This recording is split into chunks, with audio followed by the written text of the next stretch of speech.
Yeah, Kelley, a good. This is some of the oldest stonework in the city. Oh yeah? And we're losing it, but never mind. Okay, well we're coming back, aren't we? Come back, we've got to come back. Yeah. The stonework here is actually pre-Jesse Hartley, this. The stonework there is later than Jesse Hartley because this area was remodelled. We're coming into the Brunswick Dock now, aren't we? Yes, we are.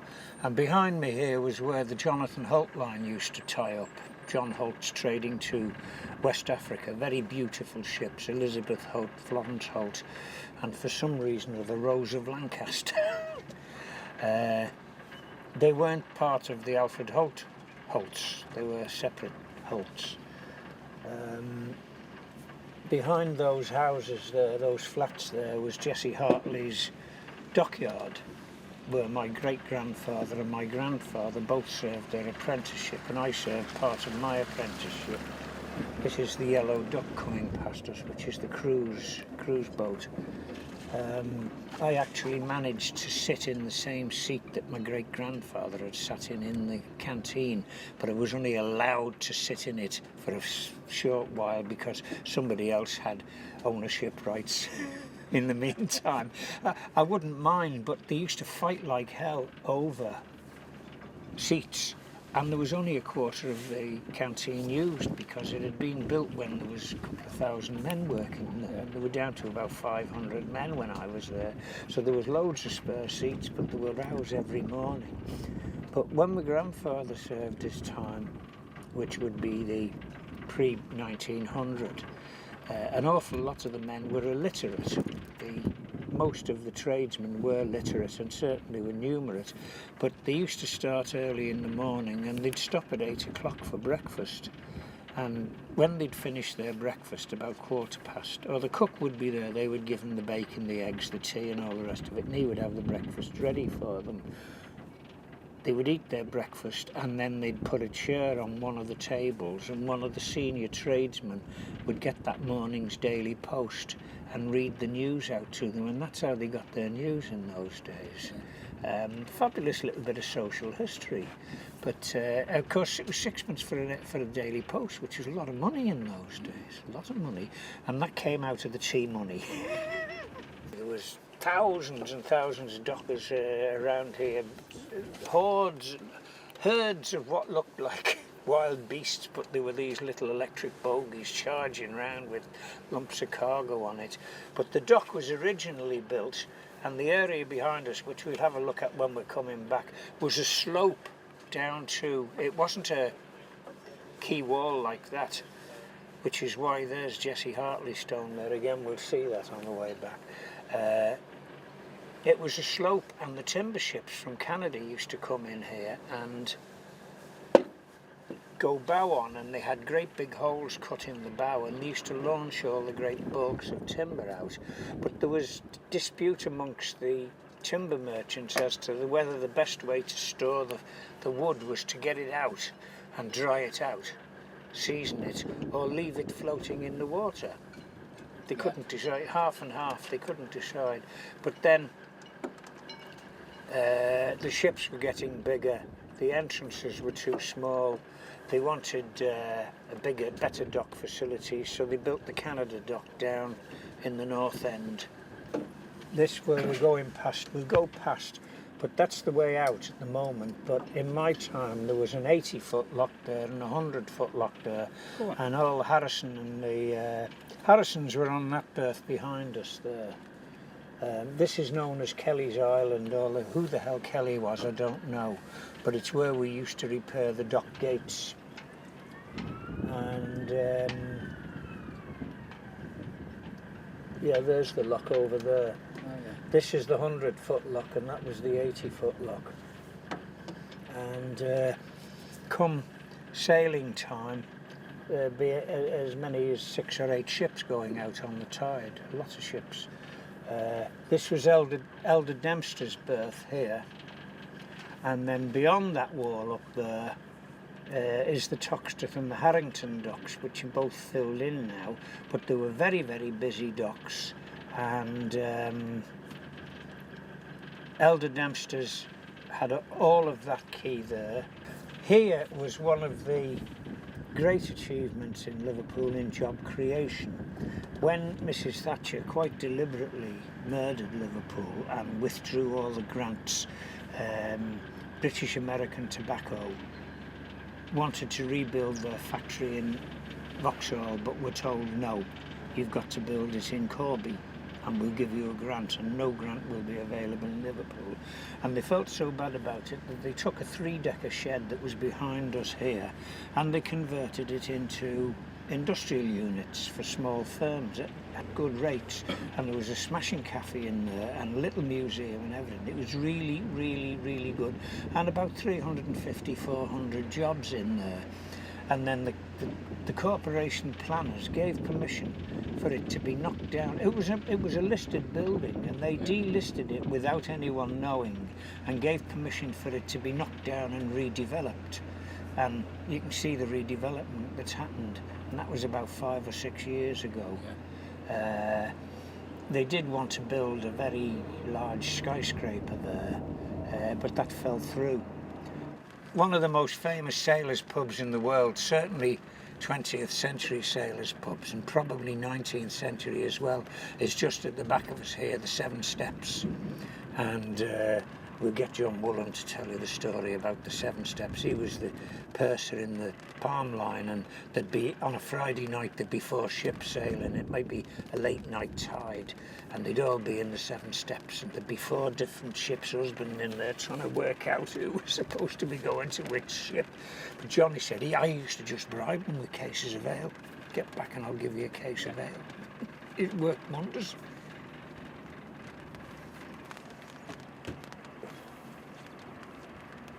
I don't remember that, like Martello. Oh, that's the pumping station, one of Jesse Hartley's pumping stations.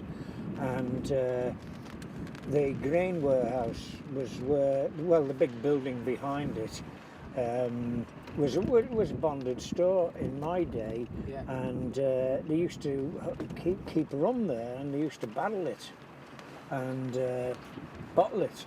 And when there was a new start, anyone who started there, for the first week or fortnight, they always had to have someone with them all the time, because they would actually get drunk on the fumes from and be in danger of falling in the dock. But the whole of these docks were run by hydraulic power, by natural power. The only power that was used, there was a little bit of electricity used to pump water up into. There used to be another tower here with a tank on top, and the pump house, most people think it was to pump the dry docks out. It wasn't. It was to pump the water up to give a head of water to work all the cranes in the Albert Dock and all the dock gates, the swing bridges. These bridges were all swing bridges, and they carried the services to the riverside, water services and everything. Merseyside Development Corporation, in their wisdom, took all the movable bridges away and put these bridges in, which means now that we can't get any tall ships or big ships in, because these are fixed. And I honestly believe, and they can sue me, is that they did it on purpose so that they wouldn't have the bother of having to handle water traffic. They're now desperately trying to develop water traffic.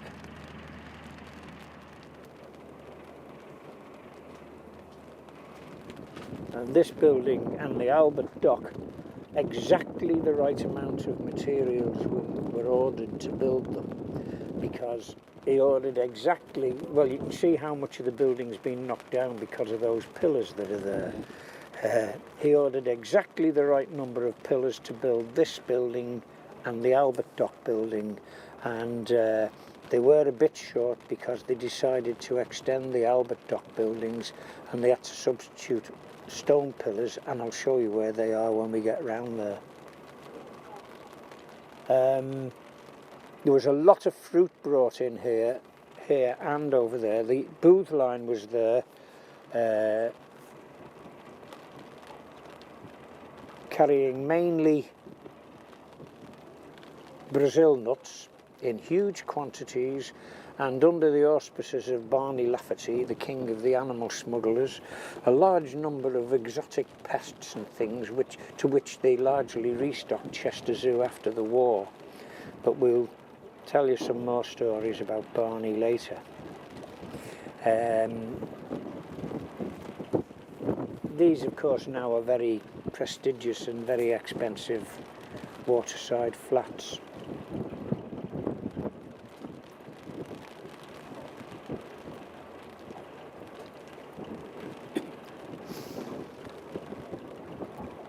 Over there was the Duke's Crown.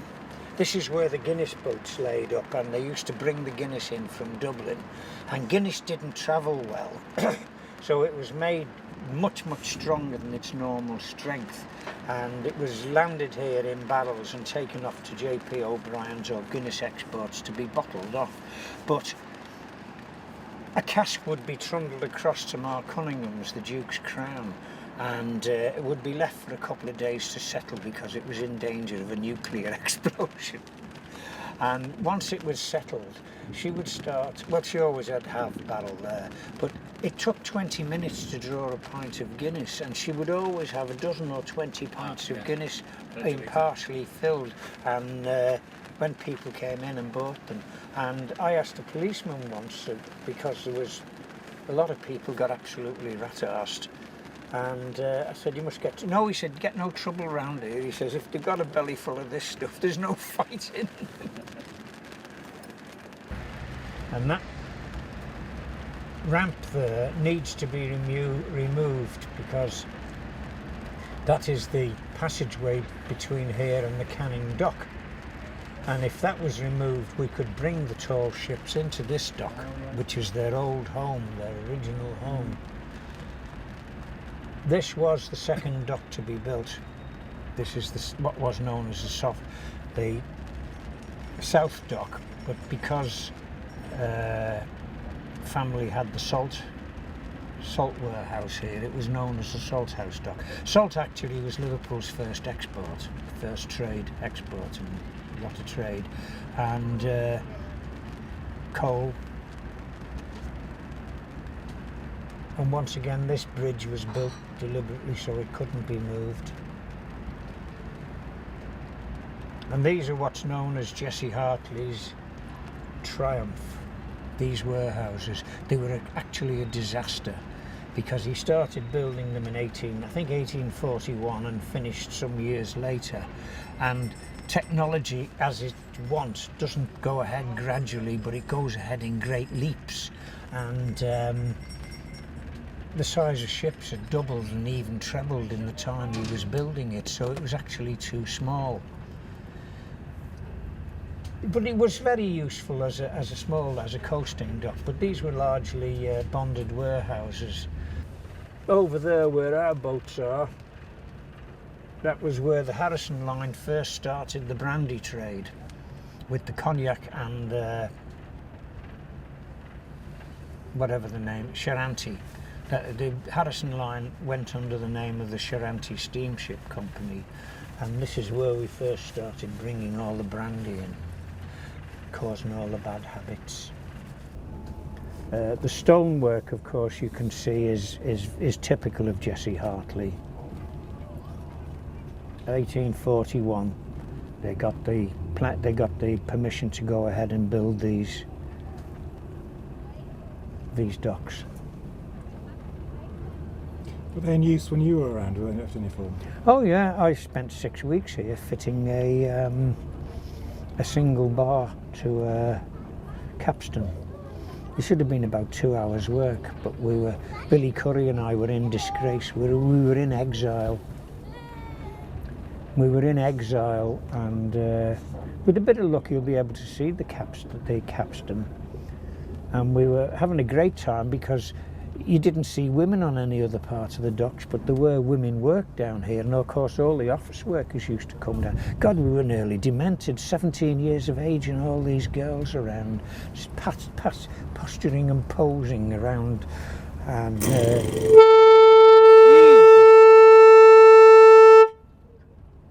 you're supposed to sound your horn before you go through.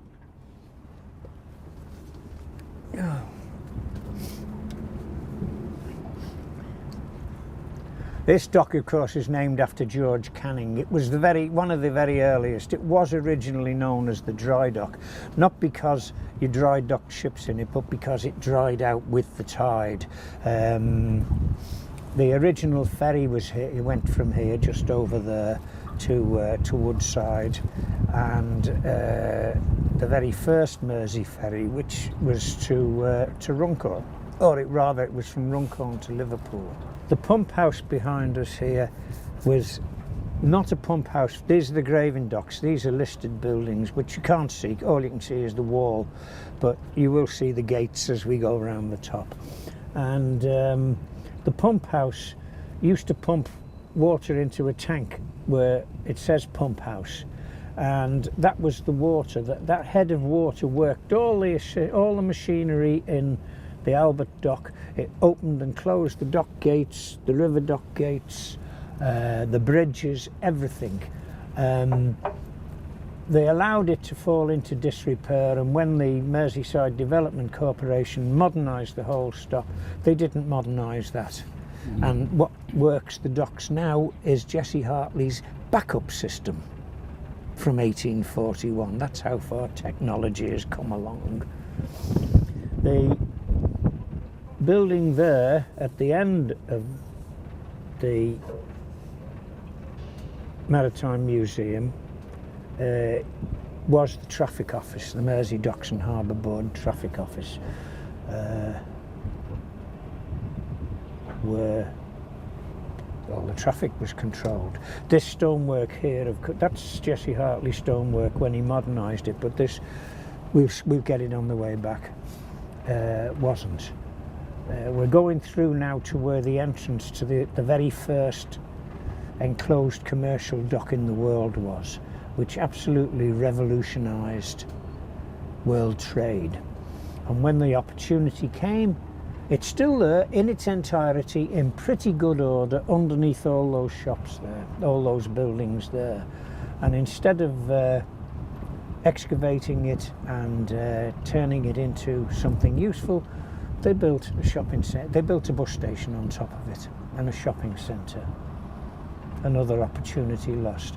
It was possibly the most important commercial building in 300 years. In fact, it was the most commercial because it revolutionised trade. Liverpool took off and the British Empire took off because prior to that, ships used to bottom out when the tide went out, and that was the only time they could work the cargo.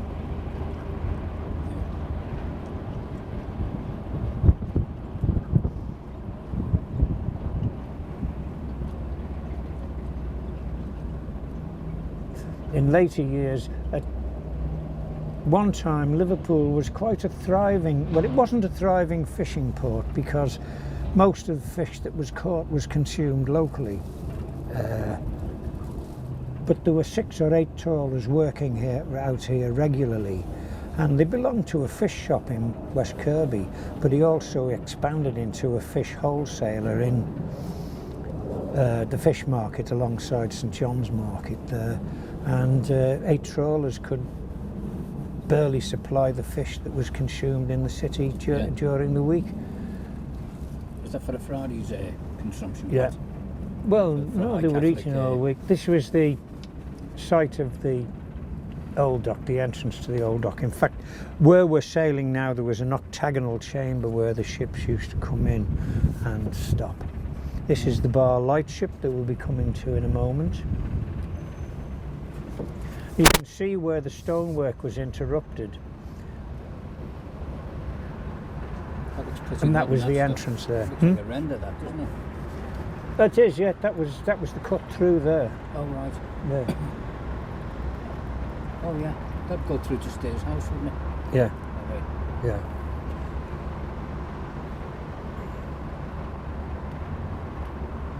Now, this great red monster here is the bar lightship. It's fairly modern. It dates from the 1970s, but there was always a bar lightship there, from the first one called the Good Intent in about 1820 or something like that.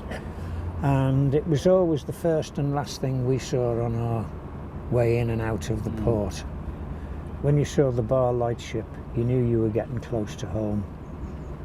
And you had something called the channels, which meant nobody could sleep and you walked up and down.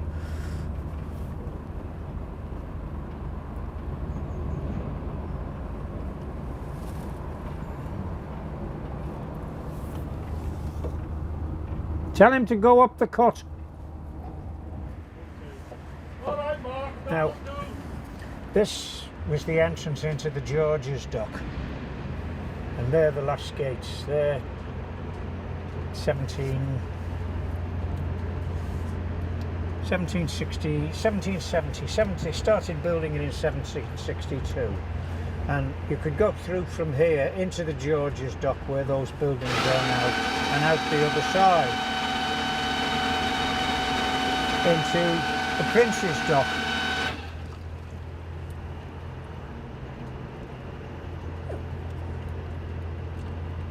And that stonework over there, and this stonework immediately behind you, you'll have to turn around. Well, no, you'll be able to film it as he turns around. There you are, this here. Yeah. This really is the oldest stonework in Liverpool. Charlie, steady. Although I believe they have found some of the castle dungeons under the Trials Hotel, very appropriate. Now, it was originally a dry dock, a graving dock, a proper dry dock, a graving dock. And then when they built the George's Dock, they cut through into the George's Dock. So this is amongst the very first. Now, this is the lock, the last lock, the bottom lock from the Leeds and Liverpool Canal, the recently extended length across the pier head. Yeah. And that's where they come out. And I wasn't too happy about them breaching the oldest stonework in Liverpool because they could have come out elsewhere.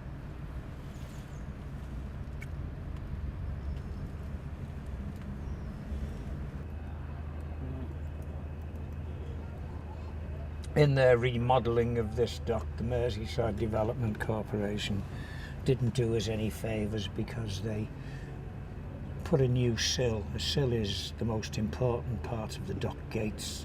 They put a new sill in, which was a new gate, which was a flop-down gate instead of being a leaf gate.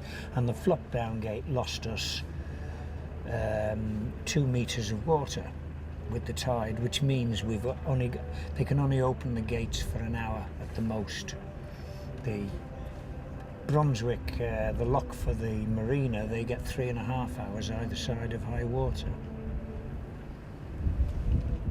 In the far corner there, you'll see three. Oh God, we've left it too late. 3 of the pillars are grey. They are stone because the building that they're holding up. The building that they're holding up was not part of the original plan. That was to be a space, and when they decided to build it, as I said, Jesse Hartley had ordered exactly the right number of pillars to be cast for getting benefit of mass castings. So then they had to make stone ones.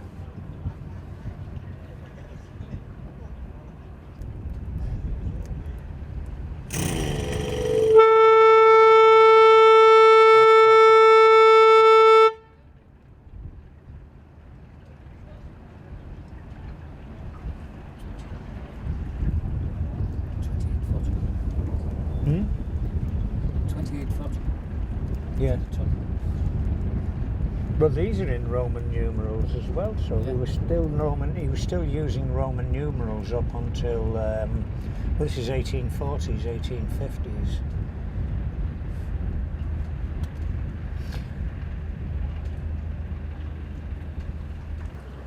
Do you want him to go down to the bottom? No, we're okay. So do you need to go back? in, No, yeah. get back in, yeah. Get back in, Mark! Get back in, drop them off. We've had enough.